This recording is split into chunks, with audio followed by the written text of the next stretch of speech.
एक समय की बात है। एक तालाब के पास एक बगुला रहता था। वो उसी तालाब से मछलियाँ पकड़ के अपना पेट भरता था। हर एक मछली उससे नफरत करती थी, लेकिन उसे मछलियाँ पसंद थी क्योंकि ये मछलियाँ कितनी जायकेदार हैं। यम। बगुला कभी भी भूखा नहीं रहता। वो मजे से शिकार करता और खाता। ये मुझे क्या हो रहा है? बगुला अब बूढ़ा और कमजोर हो रहा था। वो अब पहले जैसा नहीं था। उसकी उड़ान भी धीमी हो गई थी। मैं तो जल्दी थक गया। जैसे ही वो मछलियाँ पकड़ने की कोशिश करता, मछलियाँ उसकी पकड़ से फिसल जाती थी क्योंकि बगुला सुस्त हो गया था। मेरे जोड़ों में दर्द हो रहा है। वहाँ मत जाओ, बगुला तुम्हें खा लेगा। घबराओ मत, वो पिछले 2 हफ्तों से कोशिश कर रहा है। मैं तो उसका मजाक भी उड़ाती हूँ। अब देखो वो हिल भी नहीं पा रहा। जैसे ही वो पकड़ने की कोशिश करता है, मैं छलांग लगाती हूँ। ऐसे ऐसे ऐसे। मछली पकड़ लिया। लेकिन वो अक्सर मुंह के बल गिर जाता और मछली तैर के निकल जाती।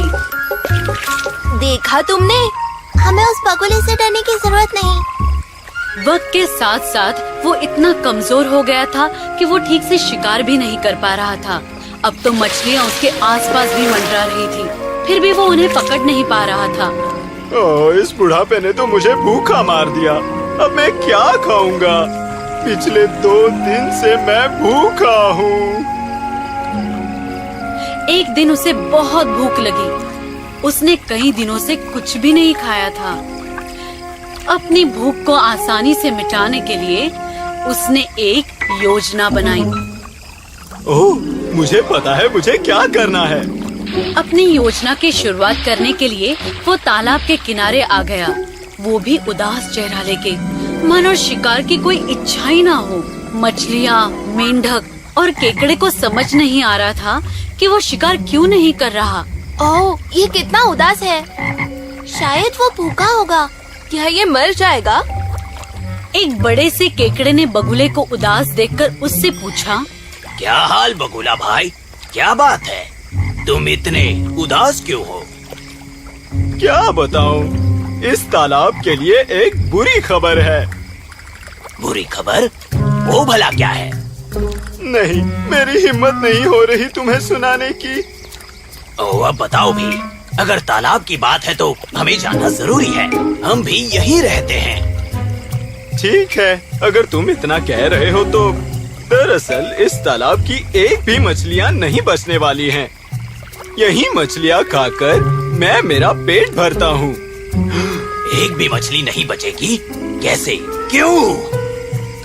मैंने सुना है कि कुछ लोग इस तालाब को मिट्टी से भर देंगे और यहाँ फसल उगाएंगे। ये क्या बोल रहे हो? ये तो सच में बुरी खबर है। मैं बाकी सबको बताता हूँ। ये तो हद हो गई। अब तो मारे जाएंगे। अब हम क्या करेंगे? सभी तालाब के प्राणी बगुले की बात सुन के परेशान हो गए। ओह, अब हम क्या करेंगे? पानी के बिना तुम सब तो रह सकते हो, लेकिन हम मछलियाँ नहीं। मेरा काम बन गया। अपना काम बनता देख बगुले ने कहा, घबराओ मत, मेरे पास एक रास्ता है। सच में? हाँ, मुझे एक तालाब के बारे में पता है जहाँ सभी प्राणी सुरक्षित रहेंगे। अगर तुम सबको ये बात मंजूर है तो मैं हर रोज कुछ प्राणियों को उस तालाब तक ले जाऊंगा। आओ बगुला भाई, हमें बचाओ। हमें हमारी बचाओ, मदद आसान करो। होगा।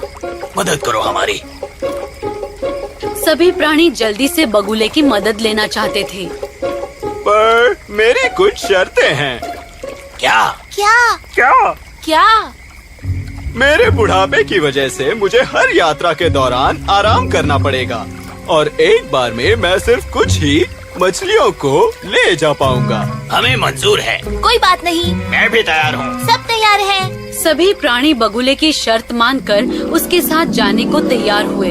पहली ही यात्रा में बगुले ने कुछ मछलियों को अपनी चोंच में लिया और वो चल पड़ा। लेकिन वो तालाब की तरफ नहीं गया, बल्कि एक पहाड़ पर गया और मछलियों को वहाँ खा गया। आखिरकार मेरी भूख मिट गई। कुछ देर आराम करने के बाद जब उसे फिर से भूख लगी तो वो फिर यात्रा पे चल पड़ा। ऐसा करते करते उसे लगातार मछलियाँ खाने मिलती, वो भी बिना किसी मेहनत के। कुछ दिन बाद बगुले की सेहत बिल्कुल ठीक हो गई और वो पहले जैसा हष्ट पुष्ट हो गया। बड़े केकड़े को भी खुद को बचाना था। सुनो, मुझे भी उस तालाब के पास ले चलो। अरे वाह, कुछ हटके चखने का भी मजा ले लूं। ठीक है, मैं तुम्हें अगली बार साथ ले जाऊंगा। जब बगुला केकड़े को लेके उड़ा, उसके कुछ देर बाद ये तालाब अब और कितनी दूर है? बगुले को लगा कि केकड़ा बहुत ही नादान प्राणी है और उसकी चाल के बारे में उसे कुछ भी नहीं पता। ओए मूर्ख, मैं क्या तुम्हारा नौकर हूँ? यहाँ कोई भी तालाब नहीं है। मैंने ये सारी योजना तुम्हें खाने के लिए बनाई थी। अब अपनी जान खोने के लिए तैयार हो जाओ। केकड़े को बगुले की चाल का पता चल गया था। मैं इतनी आसानी से नहीं मरूंगा स्वार्थी बगुले। और बिना वक्त गवाए केकड़े ने अपने तेज पंजों से बगुले की गर्दन को दबोच लिया। छोड़ो, दर्द हो रहा है।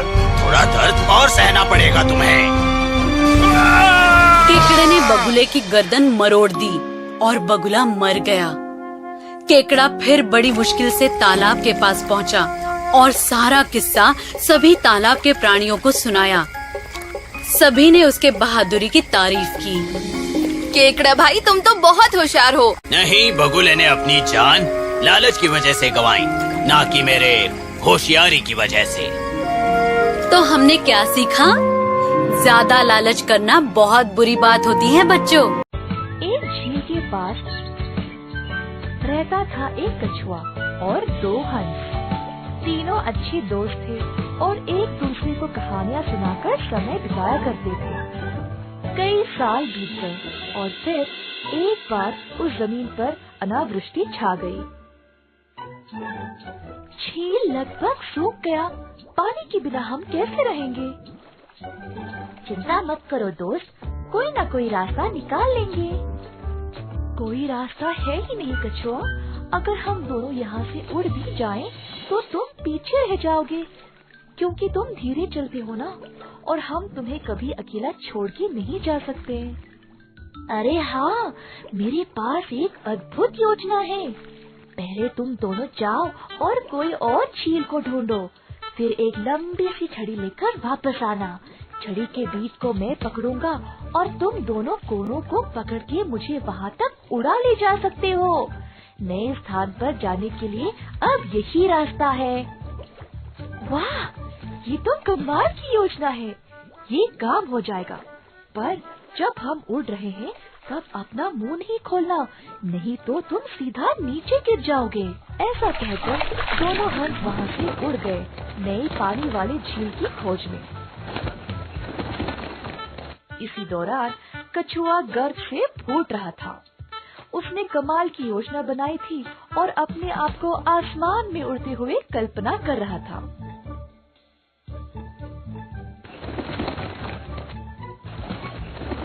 कुछ देर बाद हंस लंबी सी छड़ी लेकर वापस आ गए। ठीक है कछुआ, ये रही तुम्हारी छड़ी, अब पकड़ लो इसको। ठीक है, सब तैयार, चलो चले। कछुआ जल्दी जल्दी आया और अपनी जगह पर तैयार हो गया। जल्द हंसों ने अपने पंख फड़फड़ाए और तीनों आसमान की ओर सवार हो गए। तीनों बादलों के बीचों बीच उड़ रहे थे और कछुआ की योजना एकदम सही काम आई। मुझे विश्वास हो ही नहीं रहा है कि मैं उड़ रहा हूँ। मैं कितना बुद्धिमान हूँ। वो गांव देख लिया उधर, हमें उसे पार करके जाना है। जब वे गांव को पार कर रहे थे, सब लोग आसमान की ओर देखने लगे। दो हंस और एक कछुआ को उड़ते हुए देखना काफी अद्भुत दृष्टि थी। हे, उन परिंदों को देखो, कुछ ले जा रहे हैं। कछुआ जैसा लग रहा है। सबकी वाहवाहियां सुनकर कछुआ और भी ज्यादा अखड़ने लगा, पर लोगों को पता नहीं था कि ये योजना उसी की थी और ये बात कछुए को सताने लगी। कितने होशियार परिंदे हैं, लगता है दोनों कहीं और जा रहे हैं और साथ में अपने दोस्त को भी ले जा रहे हैं। हाँ, पता नहीं ये योजना किसने बनाई, वो जीव कमाल का है।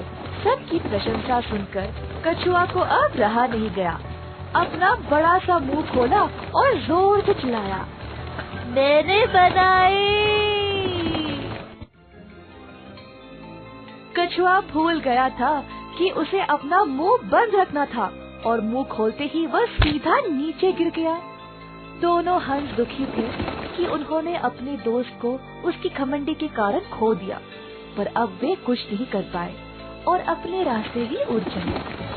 कभी कभी चुप रहना ही उचित है।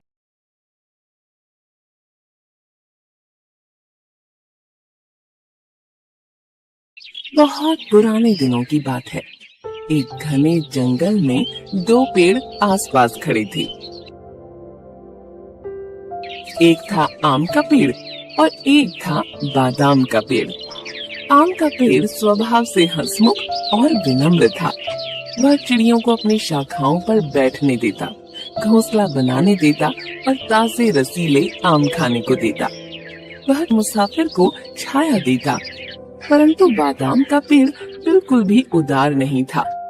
वह हमेशा अपनी शाखाओं का ख्याल रखता था। बहुत अधिक अभिमानी था कि वह ज्यादा ऊंचा है और ज्यादा हरा भरा भी। उसने कभी भी किसी पक्षी को अपने ऊपर बैठने नहीं दिया। जो कोई भी उस पर बैठने की कोशिश करता, उसे वह उठा देता। एक दिन कुछ पक्षी बादाम के पेड़ के पास आए।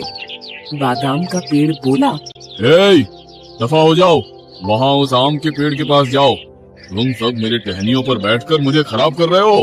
तभी आम का पेड़ बोला, वो पक्षी केवल घोंसला बनाना चाहते हैं। वो पक्षी बहुत ही सुंदर है और बहुत सुरीले गीत गाते हैं। पता है, सब उबाऊ गीत बेसुरी आवाज में। बादाम का पेड़ आगे बोला, अब सुनो, मैं किसी को अपने पत्तों से पास आने नहीं दे रहा। वो मेरी सुंदर टहनियों को बिगाड़ देंगे। तुम उन्हें अपने ऊपर बैठने दो। वैसे भी मैं छोटे वृक्ष के मुंह नहीं लगता। दिन गुजरते गए और आम के पेड़ के बीच और बादाम के पेड़ के बीच कुछ नहीं बना रहा। आम का पेड़ सभी पक्षी से खुशी खुशी रहता, तो बादाम का पेड़ किसी से बात भी न करता। एक दिन मधुमक्खी का झुंड उस पेड़ के पास आया। रानी मधुमक्खी ने बादाम के पेड़ को देखा और उसे वह छत्ता बनाने के लिए पसंद आया। वह बोली, अरे वाह, यह पेड़ तो मजबूत और सुंदर है, हमारे छत्ते बनाने के लिए सही रहेगा। अच्छा, तुम्हारे बाप का राज है कि यहाँ छत्ता बनाओगी? मुझे मेरी टहनियों पर तुम्हारी वो चिपचिपाहट नहीं चाहिए और तुम सारा दिन भनभनाती रहोगी। जाओ यहाँ से। यह सुनकर रानी मधुमक्खी नाराज हो गई, पर तभी आम का पेड़ बोला, देखो मेरे दोस्त, वो मधुमक्खियाँ हैं और वे हमारी प्रकृति का अहम हिस्सा है। उन्हें हमेशा वृक्ष की जरूरत होती है। यदि हम एक दूसरे की मदद नहीं करेंगे तो प्रकृति का संतुलन कैसे रहेगा? तुम मुझे भाषण मत दो। अगर तुम्हें प्रकृति का इतना ही परवाह है तो तुम उन्हें छत्ता बनाने दे दो और मुझे ज्ञान देना बंद करो, समझे? यह बात सुनकर आम के पेड़ को बहुत दुख हुआ, पर उसने कुछ न कहा। उसने मधुमक्खियों को अपने पास बुलाया और उसकी टहनियों पर छत्ता बनाने को कहा। इस पर रानी मधुमक्खी बोली, तुम कितने दयावान हो आम, हमें तुम्हारी टहनियों पर छत्ता बनाना पसंद आएगा। फिर मधुमक्खियों ने अपना छत्ता आम के पेड़ पर बनाया और वहाँ रहने लगी। आम के पेड़ को कोई फर्क न पड़ा उनके छत्ता बनाने से या शहद की चिपचिपाहट से। दूसरी ओर बादाम के पेड़ ने उसके पास कोई भी आता उसे भगाने लगा, उन पर डांटने लगा। बेचारे पक्षी उसके पास जाने से भी डरने लगे। कुछ दिनों बाद एक लकड़हारा जंगल में आया। उसे घर बनाने के लिए लकड़ी की जरूरत थी। उसने आम के वृक्ष को देखा और उसे काटने का फैसला किया। पर अचानक उसकी नजर पेड़ के ऊपर मधुमक्खी के छत्ते पर पड़ी। बाप रे, इस पेड़ पर तो मधुमक्खी का छत्ता है। मधुमक्खियाँ मुझे डंक मारेगी अगर मैंने इस पेड़ को काटा तो। नहीं नहीं, मुझे कोई दूसरा पेड़ खोजना पड़ेगा। लकड़हारा खुद से बोला। फिर उसकी नजर पास ही खड़े बादाम के पेड़ पर पड़ी। उसे वह बहुत पसंद आया। अरे, ये पेड़ तो आम के पेड़ से भी ऊंचा और मजबूत है। इसकी लकड़ियों से मेरा घर बहुत मजबूत और टिकाऊ बनेगा। चलो, इस पेड़ को ही काटता हूँ। और इस तरह लकड़हारा बादाम के पेड़ को काटने लगा। बादाम का पेड़ रोने लगा। अरे अरे भाई, मुझे क्यों काट रहे हो? मैंने तुम्हारा क्या बिगाड़ा है? मुझे बख्श दो। मेरी हरी भरी टहनियों को मत काटो, मत काटो। यह कहकर बादाम का पेड़ रोने लगा। आम का पेड़ सब देख रहा था। उसने मधुमक्खियों को पास बुलाया। सुनो मधुमक्खियों, बादाम का पेड़ खतरे में है, हमें उसकी मदद करनी चाहिए। इस पर रानी मधुमक्खी बोली, पर हम उसकी मदद क्यों करें? तुम्हें अच्छी तरह पता है ना कि वह किस तरह का पेड़ है। उसने हमें छत्ता बनाने से मना किया था। भला हम उसकी मदद अब क्यों करें? उसी वजह से जैसे मैंने उसे तुम्हारी मदद के लिए कहा था। पर तुम्हें पता है ना उसने तुम्हारे और हमारे साथ कैसा व्यवहार किया था। यदि उसने खुद पर मधुमक्खियों का छत्ता बनाने देता तो शायद आज वह बच जाता। उसे वही सजा मिल रही है जिसकी वह काबिल है। मधुमक्खी बोली। ऐसी बात नहीं है रानी मधुमक्खी। किसी ने तुम्हारे साथ बुरा व्यवहार किया है, इसका मतलब तुम्हें भी उसके साथ बुरा व्यवहार नहीं करना चाहिए। ये जंगल हम सबका है, हम उसे इस हाल में नहीं छोड़ सकते, जबकि उसे हमारी मदद की जरूरत है। आम का पेड़ बोला। तुम सही कह रहे हो दोस्त, हमें बादाम के पेड़ की मदद करनी होगी। रानी मधुमक्खी बोली। और फिर क्या था? रानी मधुमक्खी ने सब मधुमक्खियों को बुलाया और सारी मधुमक्खियाँ छत्ते से बाहर आ गईं और लकड़हारे की तरफ उड़ चलीं। वह उसके कानों के पास और आँखों के पास गुनगुनाने लगी। अरे अरे, मुझे कुछ दिखाई नहीं दे रहा है और कुछ सुनाई भी नहीं दे रहा है। मुझे यहाँ से भागना होगा। ये मधुमक्खियाँ मुझे डंक मार रही है। भागो! और लकड़हारा वहाँ से भाग गया। लकड़हारे के जाने के बाद बादाम का पेड़ अपने व्यवहार पर बहुत शर्मिंदा हुआ। मैं बहुत शर्मिंदा हूँ मधुमक्खियों। मेरे इस तरह की व्यवहार के बावजूद तुमने मेरी मदद की। मुझे माफ कर दो। हमारा धन्यवाद न करो बादाम, उस आम के पेड़ को शुक्रिया कहो। तुम उससे कभी सही से बात नहीं करते, पर उसने हमें तुम्हारी मदद करने को कहा। उसको शुक्रिया कहो। रानी मधुमक्खी बोली। आम भाई, मुझे माफ कर दो। मैंने तुम्हारे साथ बुरा व्यवहार किया। मैंने अपनी गलती जान ली है। हम सभी में अच्छे गुण हैं। मैं कभी घमंड नहीं करूँगा और किसी की बेइज्जती भी नहीं करूँगा। मुझे माफ कर दो। बादाम का पेड़ रोने लगा। बादाम के पेड़ ने सबक सीख लिया था। उसके बाद वह सब पक्षियों की मदद करता। आम का पेड़ और बादाम का पेड़ अब सच्चे दोस्त बन चुके थे।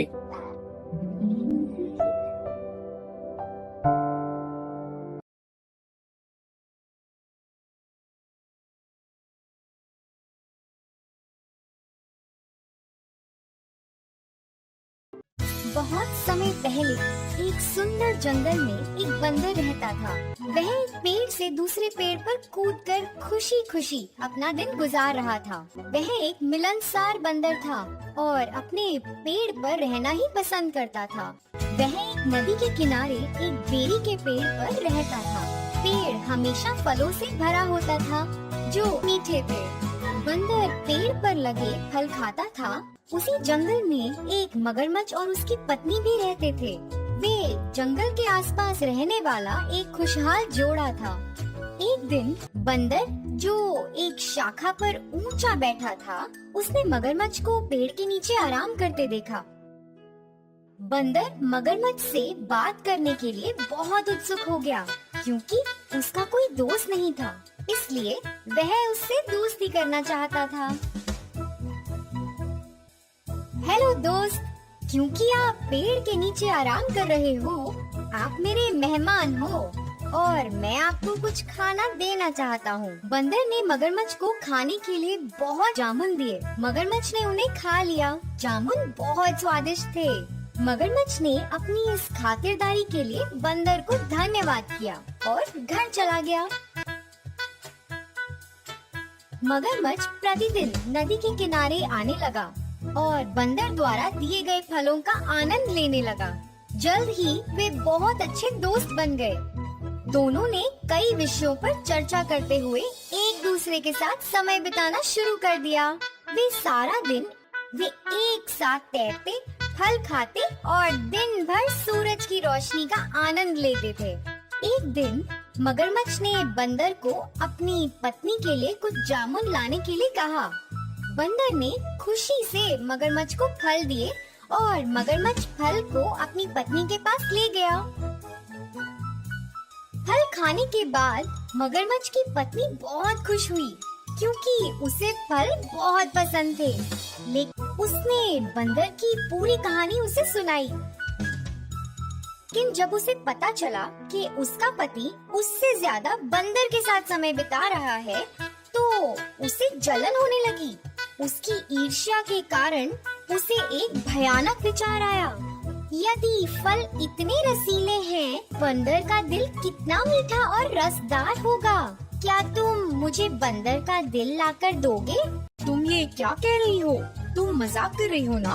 अगर तुम मुझसे प्यार करते हो, तुम उसका दिल मुझे लाकर दोगे। क्या तुम बंदर को मुझसे ज्यादा प्यार करते हो? मगरमच्छ अपने दोस्त को मारने के लिए तैयार नहीं था, लेकिन अब उसके पास कोई चारा भी तो नहीं था। मगरमच्छ की पत्नी चतुर थी। मगरमच्छ अपने दोस्त को धोखा देने के लिए बिल्कुल तैयार नहीं था और उसने अपने पति से उसके लिए बंदर का दिल लाने की बेनती की थी। लेकिन फिर उसकी पत्नी ने बंदर के दिल को लाने तक कुछ भी नहीं खाने पर जोर दिया। उसकी पत्नी ने उसे फंसा दिया था और अब उसे अपने सबसे अच्छे दोस्त को चोट पहुंचानी थी। वह अपने सबसे अच्छे दोस्त से ऐसी बात कैसे पूछ सकता था? उसने एक योजना तैयार की और बंदर के पास पहुंचा। मगरमच्छ ने दुखी होकर बंदर से पूछा, मैं और मेरी पत्नी रात के खाने के लिए तुम्हें अपने घर का न्योता देते हैं। तुम्हें पहले ना बुलाने की वजह से मेरी पत्नी मुझसे बहुत नाराज है। वो तुमसे मिलना चाहती है। मैंने उसे तुम्हारे बारे में बहुत कुछ बताया है, इसलिए कृपया तुम आ जाना। मैं तुम्हारा निमंत्रण स्वीकार करता हूँ, लेकिन मैं तुम्हारे साथ कैसे जाऊँगा? मुझे तो तैरना भी नहीं आता। चिंता मत करो, आओ और मेरी पीठ पर बैठो और मैं तुम्हें घर ले जाऊंगा। बंदर खुशी से मगरमच्छ की पीठ पर बैठ गया और उन्होंने अपनी यात्रा शुरू कर दी। बंदर को मारने के इरादे से मगरमच्छ गहरे पानी में घुस गया। चारों ओर पानी देखकर बंदर घबरा गया और मगरमच्छ को धीरे धीरे आगे बढ़ने को कहा। मगरमच्छ ने सोचा कि अब वो अपना असली इरादा बंदर को बता सकता है, क्योंकि नदी के बीच से भागना उसके लिए असंभव था। मगरमच्छ ने बेचारे से बंदर को कहा, मैं अपनी पत्नी को खुश करने के लिए तुम्हें अपने घर ले जा रहा हूँ। वो तुम्हारा दिल खाना चाहती है। वो कहती है कि क्योंकि तुम दिन रात स्वादिष्ट फल खाते हो, इसलिए तुम्हारा दिल उन फलों से 10 गुना अधिक स्वादिष्ट होगा। इन शब्दों को सुनकर बंदर हैरान रह गया। मित्र से इस प्रकार के शब्दों की उसने कभी उम्मीद नहीं की थी। वो शांत रहा और समझदारी से बोला, अरे दोस्त, तुमने मुझे पहले क्यों नहीं बताया? मैं अपना दिल तुम्हारी पत्नी को देकर बहुत सौभाग्यशाली हो जाऊंगा। मैं आमतौर पर पेड़ के बिल में अपना दिल सुरक्षित रखता हूँ। तुम्हारी पत्नी को अपने दिल की भेंट करने के लिए मुझे अपना दिल पाने के लिए वापस जाना होगा। मूर्ख मगरमच्छ ये जानकर इतना खुश हुआ कि बंदर ने उसकी बेनती को स्वीकार कर लिया है। वो तेजी से वापस उस पेड़ की ओर तैरने लगा जहाँ बंदर रहता था। नदी के किनारे पहुँचने पर बंदर तेजी से मगरमच्छ की पीठ से कूदा और अपने पेड़ पर चढ़ गया। मगरमच्छ जल्दी में था और महसूस किया कि बंदर को अपना दिल लाने में बहुत समय लग रहा है। अरे दोस्त, देरी क्यों हो रही है? जल्दी अपने दिल को हासिल करो और यहाँ फेंको। मेरी पत्नी बहुत खुश होगी। तुम्हें अब अपनी दोस्ती निभानी होगी। बंदर ने हंसकर जवाब दिया, मेरे प्यारे मूर्ख दोस्त, तुमने मुझे एक दोस्त के रूप में धोखा दिया है। क्या कोई उसके दिल को निकाल सकता है और उसे एक बिल में रख सकता है? ये तो मेरी तुम जैसे धोखेबाज दोस्त से बचने के लिए योजना थी। अब चले जाओ और कभी वापस मत आना। मगरमच्छ अपनी इस हरकत के लिए शर्मिंदा था और सर झुकाकर घर चला गया। तो बच्चों, इस कहानी से हमें ये सीख मिलती है कि अपनी संगत को बुद्धिमानी से चुनो और हमेशा होशियार रहो।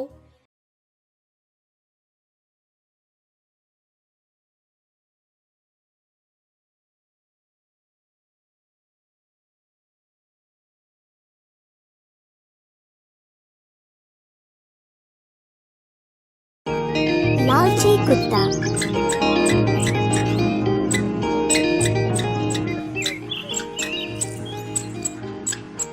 टॉमी नाम का कुत्ता एक दिन खुशी खुशी सैर पे निकला।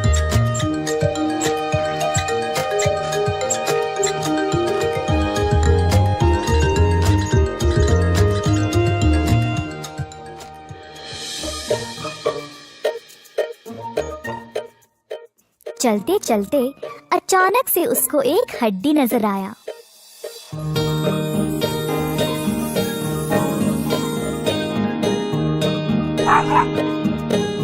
आसपास देखा तो उधर और कोई नहीं था। तो टॉमी ने जल्दी से हड्डी को झपटा और किसी के देखने से पहले ही वहां से भाग गया। भागते भागते अब टॉमी से रहा नहीं गया। कोई सुनसान जगह की खोज में था ताकि वो किसी के साथ अपनी हड्डी साझा किए बिना खुद खाए। जल्द टॉमी एक लकड़ी के पुल के पास आया और उसको पार करने लगा। पुल पार करते करते टॉमी की नजर नदी पे पड़ी तो उसको अपनी ही परछाई नजर आई। टॉमी को लगा कि वह एक और कुत्ता है, मुंह में हड्डी लिए हुए। अपनी ही हड्डी की परछाई को देख के लालची बन गया। दूसरे कुत्ते को चुनौती देने की आस से टॉमी भौंकने लगा, परंतु अपना मुंह खोलते ही टॉमी की हड्डी नदी में गिर गई। बुद्धू टॉमी हड्डी के खोने पर उग्र हो गया। देखा बच्चों, जो चीज उसकी थी ही नहीं, उसको छीनने की आस में लालची कुत्ते ने जो कुछ पहले से ही था उसे भी खो दिया।